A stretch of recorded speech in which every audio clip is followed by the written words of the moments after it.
El cielo es quizá el símbolo más universal de la humanidad y el más complejo. Por siglos ha representado a las potencias superiores al hombre.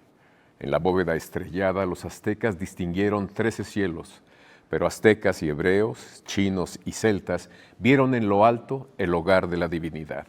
Allí descubrieron los masones la estrella llameante y el astrónomo Harlow Shapley, que somos en realidad polvo de estrellas. A Luis Enrique Erro debemos el Observatorio Astronómico de Tonantzintla y por su labor para fomentar la astronomía, la Unión Astronómica Internacional bautizó a un cráter de la Luna con su apellido. Para hablarnos de su labor sustantiva para fomentar la astronomía se encuentra con nosotros Alejandro Coca Santillana, autor de este libro, Luis Enrique Erro. Gracias por estar aquí. Muchas gracias por la invitación. ¿Cuál es el interés de centrarse en la figura de Luis Enrique Erro? Bueno, Luis Enrique Erro, como muchos de los que nacieron a finales del siglo XIX, principios del siglo XX, fueron, digamos, los herederos de la Revolución, de la fase armada de la Revolución, y son en realidad los creadores de las instituciones que nos rigen actualmente, los que hicieron avanzar la ciencia, la economía, la cultura, etc. Fue una generación muy interesante y realmente ha sido poco estudiada, ¿sí? En cambio, la generación anterior, la generación del Ateneo, hay bastante bibliografía, pero de esta generación, que algunos llaman de generación de 1915, porque muchos de sus protagonistas estaban estudiando en ese momento, empezaron a estudiar en la Facultad de Jurisprudencia, y pues muchos destacaron, en realidad, entre ellos Luis Enrique Erro. Exactamente, es un personaje realmente fuera de serie, poco común. Sí. Tenía como varios intereses y en todos lados donde ponía la mano, las cosas cambiaban. Sí, muy polifacético. Virtud y defecto, ¿no? Sí. Virtud y defecto, sí, pero como bien dices, construyó instituciones. Tuvo que ver mucho en una institución muy importante, que es el Instituto Politécnico Nacional, y en Tonantzintla, que es, digamos, el observatorio emblemático de México. Sí, si queremos hablar de las dos aportaciones principales, serían esas. Sería la Escuela Politécnica, que así se llamó en 1931-34, junto con cuando estaba en la Secretaría de Educación Pública Narciso Bassols, otro de los grandes creadores de instituciones. Luis Enrique Erro formaba parte de su equipo y desde ahí dieron impulso a la Escuela Politécnica, que fue el antecedente del Instituto Politécnico Nacional. Sí. Llama la atención que tenían bien claro que la educación es motor de cambio, camino de transformación. Y oportunidad. Y de oportunidad, claro. Fue un gran cambio porque recuerden que había un enfrentamiento entre el gobierno y la universidad desde hace ya tiempo, y entonces esta fue la oportunidad para darle impulso a la educación técnica, ¿sí? Entonces esa educación técnica que estaba muy dispersa, realmente se educaba nada más para obreros, por ejemplo.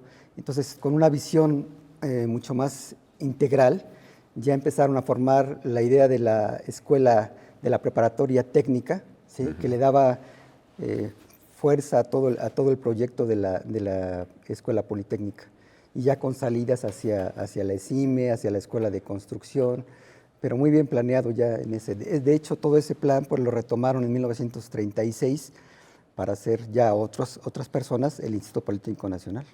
Así platicado parece que todo caminó muy fácil, pero ¿fue así? No, para nada. No, porque digamos que el gobierno en el que fue un poco más sencillo hacer estos cambios fue con Lázaro Cárdenas. Pero recordemos que estamos en esta época, en 31 más o menos, en el maximato todavía. Entonces había un presidente con ciertas ideas y tenían que recurrir los secretarios, en este caso el secretario de Educación, pues a calles, ¿sí? Tocaban tierra. Sí, tenían que hacer las reuniones, entonces acordaban ahí con calles los diferentes ideas, etcétera, proyectos, y si él los autorizaba, pues ya tenía vía libre, digamos, con el presidente que estuviera en turno, que sería Pascual Ortiz Rubio, por ejemplo, ¿no? ¿Sí? O Abelardo Rodríguez, ¿sí? En los dos periodos estuvo Narciso Bassols. Me da la impresión de que era más fácil, o fue más fácil transitar esa idea, la del Politécnico, la de la educación técnica, que la propuesta de hacer un observatorio astronómico. Claro. Podría verse quizá exótico, como preguntarse ¿para qué queremos eso aquí? Sí, cuando había otras prioridades. De hecho, ese era el discurso, ¿no? ¿Sí? tenemos otras prioridades, pero recordemos que ya la parte del observatorio es después de que Luis Enrique Erro está en educación, ¿sí?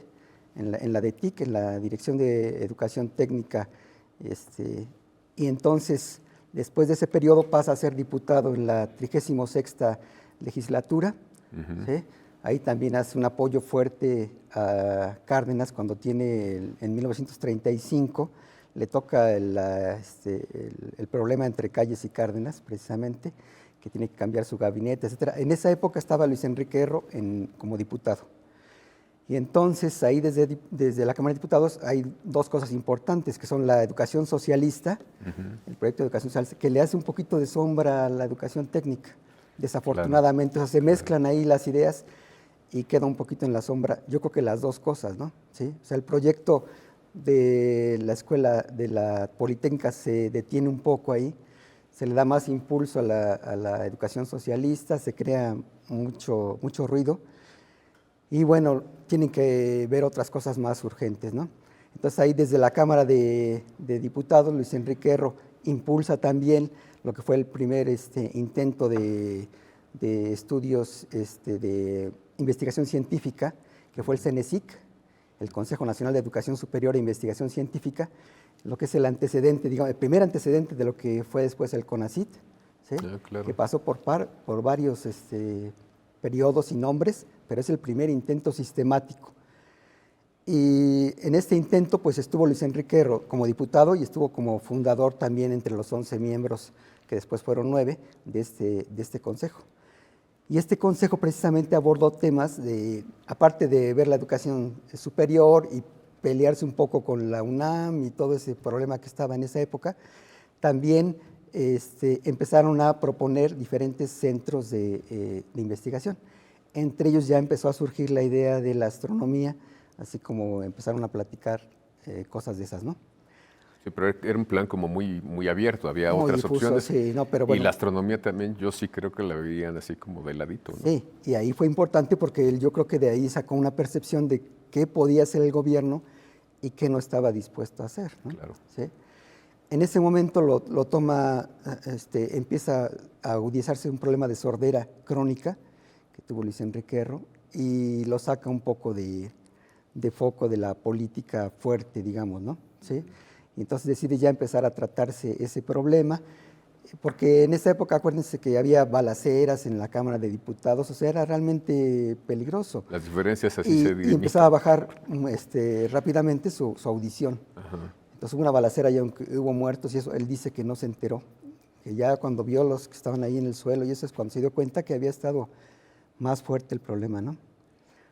Porque estaban pasando ahí los diputados de Calles, que tenía mayoría, hacia Cárdenas, ¿sí?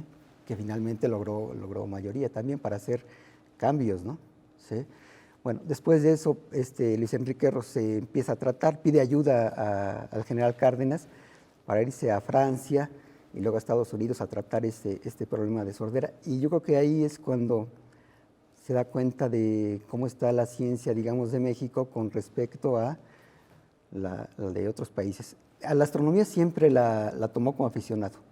Eso hay que mencionarlo desde la Escuela Nacional Preparatoria, más o menos. Desde ahí había un observatorio público en San Sebastián, en la plazuela, y ahí iba a hacer observaciones, a siempre le gustó.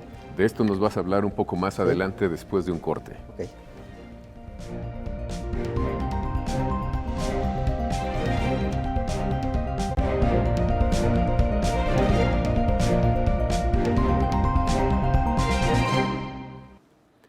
Te recuerdo que está con nosotros Alejandro Coca Santillán, autor del libro Luis Enrique Erro. Es un libro que rescata esta figura importante en la consolidación de instituciones de fomento a la ciencia en general y particularmente a la astronomía. Alejandro, nos estabas diciendo algo que me llamó la atención y que está en tu libro, en el que dices que Luis Enrique Erro le interesaba la astronomía como aficionado y tal vez pienso que ese interés genuino es lo que lo ayudó a empujar más las cosas. Sí, de hecho todos eran aficionados en México. Todos los que hacían observaciones eran aficionados. Entonces había un programa de la Universidad de Harvard de aficionados precisamente que podían hacer observaciones desde México y enviarlas a la universidad. era el astrónomo Campbell en Estados Unidos, en esta universidad, el que hacía contacto con los aficionados. Y entonces, pues por carta le mandaban ciertas observaciones que él pedía, porque la posición de México es muy diferente en cuanto a observaciones con los observatorios de Estados Unidos, ¿sí? Y entonces ellos requerían, digamos, esa información. Bueno, el caso es que este contacto, el astrónomo Campbell, va a ser importante cuando Luis Enrique Erro, después de que es infructuosa toda su intento de curar su sordera, pues ya decide definitivamente dedicarse a la astronomía, ya no quiere la política, porque recordemos también que era hijo de españoles y ya no podía reinsertarse con facilidad en la política. En esa época había un problema con los que habían nacido en México y eran hijos de españoles, que tenían que decir antes de los 21 años cuál de las nacionalidades escogían. Y mucha gente no lo hacía porque le parecía absurdo, o sea, le parecía una ofensa, habiendo nacido en México, que tuvieran que hacer ese trámite. Entre ellos Manuel Gómez Morín, por ejemplo, tuvo el mismo problema, y entonces no lo hacían, pero cuando llegó a la Cámara de Diputados hubo objeciones en ese sentido. Yo creo que esa parte y la sordera, pues lo hacen a un lado también de la política. Entonces él se decide dedicarse, y casos únicos yo creo que hay de personajes que pasen de la política hacia la ciencia. Digamos que lo contrario no es tan raro. No. De la ciencia, ya en la parte final, muchos científicos se dedican, digamos, a la administración de la ciencia, a la política científica, pero lo contrario de la política hacia la ciencia sí es un caso raro, yo creo, ¿sí? Entonces decide dedicarse a la astronomía, para eso pues le pide ayuda otra vez al general Cárdenas, que ya lo conocía por esto del CENESIC, en esa función. Le autorizan un puesto diplomático en Estados Unidos con capacidad para moverse de un lado para otro, y ya empieza a hacer sus contactos. De Campbell pasa a Shapley, que era un astrónomo ya de un nivel altísimo, ¿no? Uno de los mayores astrónomos del mundo, y Luis Enrique Erro tenía mucha seguridad. Entonces se presentó ante él, le dijo los planes. El primer plan era modernizar la astronomía en México por el observatorio de Tacubaya, pero se dio cuenta de que no había condiciones, ¿no? Y poco a poco fue ganando adeptos entre algunos científicos destacados también que estaban en México, entre ellos Sandoval Vallarta, por ejemplo. Carlos Graef estaba terminando de estudiar también allá, entonces los gana para su causa, y empiezan a hacer un equipo que convence al general Cárdenas de impulsar el observatorio astronómico. Pero llegaba el final, digamos, estamos hablando de 1939 más o menos, y llegaba al final del gobierno de Cárdenas y pasaba a Manuel Ávila Camacho. ¿Y cómo lo hizo para dar ese salto?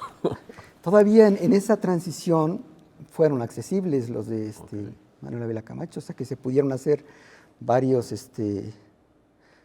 intentos de llevar adelante el proyecto.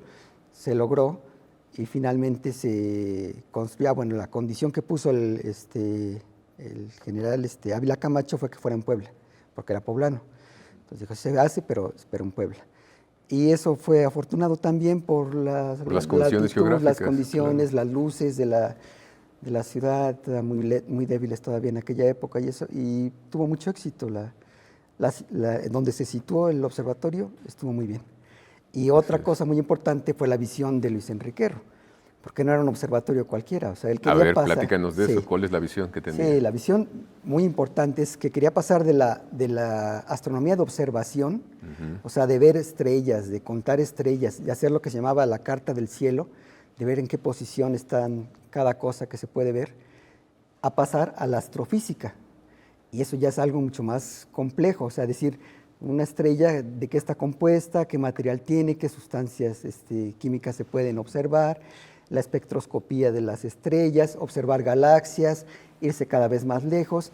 Y afortunadamente existía ya el telescopio, en esa época en Harvard, ¿sí?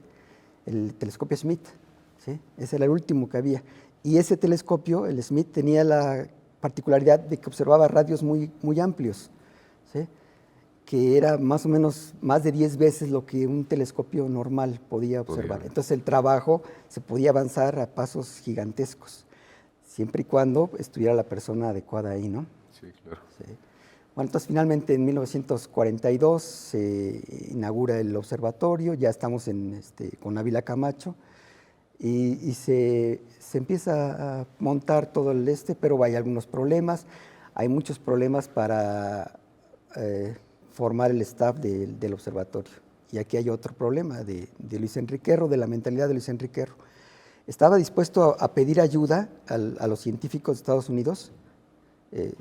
Acuérdense que estábamos ya en la Segunda Guerra Mundial, pero no quería que vinieran los astrónomos a establecerse aquí, sino que él quería formar de alguna manera astrónomos para México. Pero por otra parte estaba el pleito con la universidad. O sea, claro. Pero él se hace de gente joven, entonces, y muy brillante, como Guillermo Haro, por ejemplo. Pero tuvo que irse a formar. Lo mandó a formar. Sí, lo mandó a formar, y ahí fue donde se generó una crisis en el observatorio, porque de repente se empezaron a ir a formar los jóvenes, entonces no había, digamos, expertos, un poco algunos extranjeros que vinieron a apoyar, y fue una crisis enorme. Y aquí es donde explotó ya la diferencia entre Cárdenas y Ávila Camacho, ¿sí? Entonces pusieron en la Secretaría de Educación Pública a Béjar Vázquez, que fue un obstáculo total para el observatorio. O sea, le aprobaban el presupuesto y lo detenía. Llegaron a tener las placas sin revelar, por ejemplo. O sea, fueron años terribles, más o menos de, no sé, hasta 45, más o menos, 46. Hubo una crisis desde 42 hasta 46, más o menos. Es una crisis larga. Una crisis terrible. Con ese personaje oscuro de apellido en el libro viene, por ejemplo, Béjar. la carta que le escribe a Ávila Camacho, muy fuerte, ya con términos muy fuertes, que dice que va a renunciar y que va a tirar todo, porque él no transita por esos caminos de aprobar una cosa y hacer otra. O sea, lo ve muy contradictorio. Totalmente. Tenemos que ir un corte y regresamos contigo otra vez.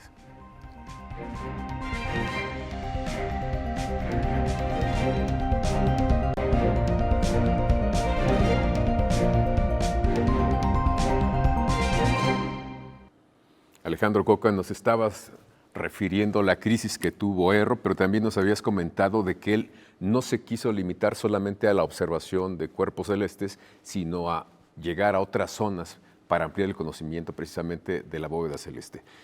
¿Cómo se resolvió primero el conflicto?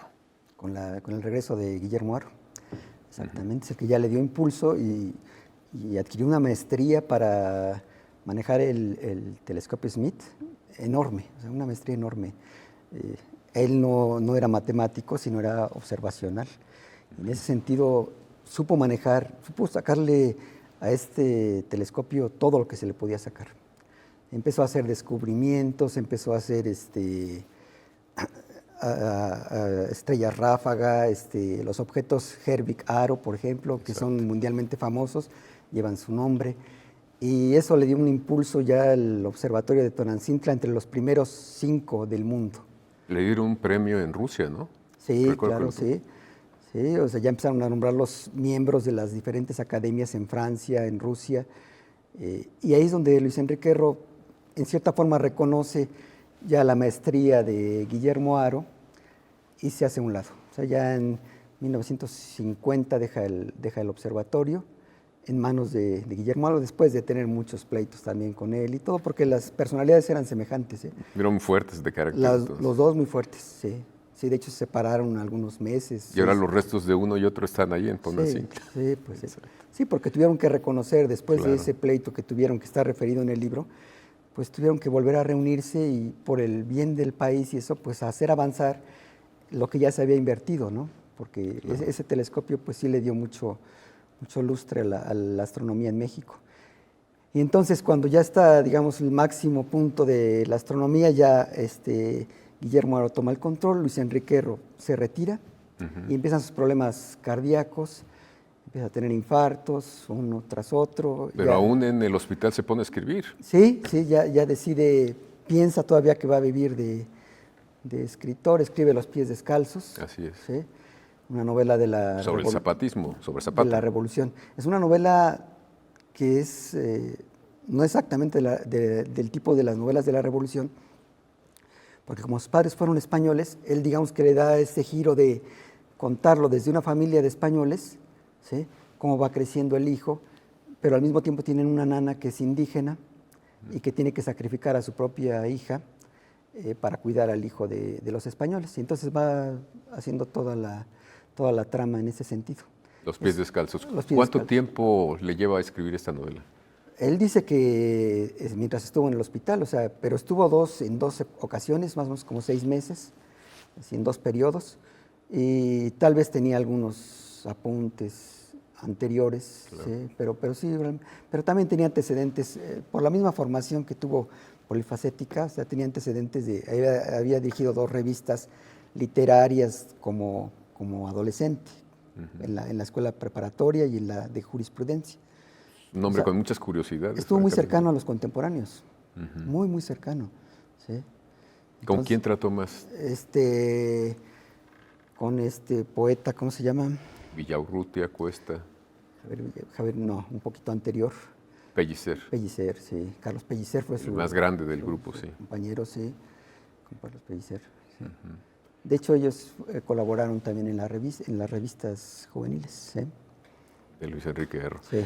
Pues algo más que nos quieras compartir de este personaje complejo que fue y sigue siendo Luis Enrique Erro. Muy complejo, sí. De hecho, el libro deja un poquito de amargura al final, ¿eh? O sea, por tantas cosas que él todavía quiso al final entrar al Colegio Nacional. O sea, ya para dejar de pedir favores, y lo dice explícitamente en las cartas. O sea, al gobierno le gusta estar ayudando, pero hacer ese énfasis en que está ayudando a las personas que hicieron algo por el país y en su parte final no pueden, digamos, desarrollarse más allá, ¿no? ¿Sí? Entonces él quería terminar con eso, hizo la propuesta del Colegio Nacional, lo aprobaron y no se lo dieron. ¿Sí? ¿Lo aprobaron y no se lo Sí, dieron? no se lo dieron. Sí, sí, ahí viene la carta, porque ve que es por lugares, ¿no? Que se van vaciando. Y no, el primero que entró fue precisamente Guillermo Haro, pero entró hasta unos años después, 2, 3 años después. Sí. No, Luis Enrique Erro nunca le reconocieron, digamos, en vida. Bueno, hay muchos notables que no han Sí, estado en el Colegio Nacional. sí. Elena Poniatowska, Carlos Monsiváis, por ejemplo. Pero él sí reconoce, digamos, cierta amargura. O sea, dice, pues ahora sí que hacemos lo que podemos ya, lo que nos dejan vivir en esta etapa, ¿no? Se sentía viejo y no estaba tan grande, tenía 58 años. Pero tuvo una vida muy intensa, entonces yo creo Muy que sí intensa, bajó de todo mucha ese actividad. ritmo. Yo creo que Claro. eso desgasta mucho, sí. Sí. Sí, de mucha actividad. Ese sería básicamente el resumen del libro. Si ¿Y tú alguna por qué inquietud. decidiste hacer un libro sobre Luis Enrique Erro? Pues me interesa esta generación en particular. Yo trabajo en el Politécnico y trabajo en el CECIT 14, que se llama precisamente Luis Enrique Erro.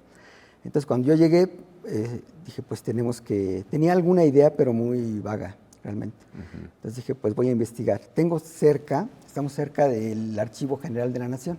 Sí. ¿Sí? Entonces ahí empecé a buscar en los archivos, todo el libro está fundado en el Archivo General de la Nación. Entonces empecé a buscar todo el material, fui relacionando una cosa con otra, entonces me escapaba de mi trabajo, y iba yo al archivo, me regresaba así por ratos y estuve varios años haciendo eso y creo que está bien fundamentado. No, pues basado con documentos, con Sí. datos duros, pues seguramente Sí, así es. sí, ese es el estilo que tiene este libro. Sí. Pues muchísimas gracias por habernos compartido algo o aproximarnos a este personaje, repito, complejo, que finalmente ha sido muy importante en la formación de instituciones y en el impulso, sobre todo, a esa área que tiene que ver con la ciencia y sobre todo con los jóvenes. Claro, porque entre Luis Enrique Erro y Guillermo Haro cubren muchísimo tiempo del desarrollo astronómico, sí, entre ellos dos. Así es. Pues muchas gracias nuevamente por haber Muchas estado gracias aquí. por la invitación. Y gracias a ustedes por habernos acompañado y yo los espero la próxima semana.